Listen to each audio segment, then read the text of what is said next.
Hi friends, welcome back to my channel. అందరూ బాగున్నారు కదండి.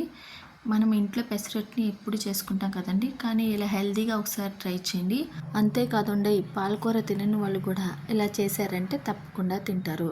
మరి ప్రాసెస్లోకి వెళ్ళిపోదామా? ముందుగా ఒక గిన్నె తీసుకోవాలి.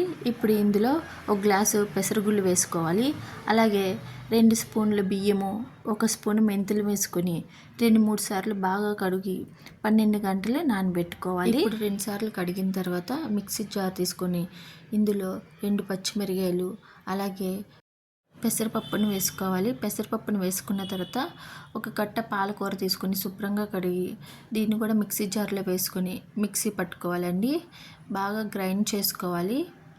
ఈ విధంగా గ్రైండ్ చేసుకున్న తర్వాత బౌల్లో తీసుకోవాలి. బౌల్లో తీసుకున్న తర్వాత ఇందులో రుచికి సరిపడినంత సాల్ట్ వేసుకొని ఒకసారి మొత్తాన్ని బాగా కలుపుకోవాలి.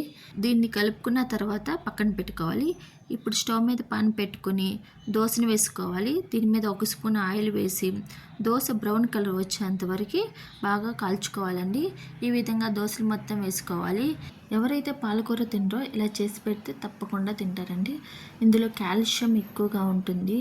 అంతే కదండి, ఇది డయాబెటిక్ పేషెంట్స్ చాలా మంచిది. ఇడ్లీ దోశలకు బదులు ఈ గ్రీన్ దోశని తింటే హెల్త్కి మంచిది. షుగర్ కూడా పెరగదండి.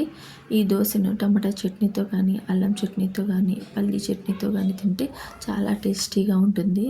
అంతే కదండి, దీని మీద ఆనియన్స్, క్యారెట్, కొత్తిమీర వేసుకొని తింటే చాలా బాగుంటుంది. వెయిట్ లాస్కి కూడా చాలా మంచిది. మరి ఈ హెల్తీ దోశని మీరు కూడా ఇంట్లో ట్రై చేయండి. అలాగే మీకు ఎలా వచ్చిందో కామెంట్ చేయండి. ఈ వీడియో మీకు నచ్చినట్లయితే లైక్ చేయండి, సబ్స్క్రైబ్ చేసుకోండి. Thank you for watching.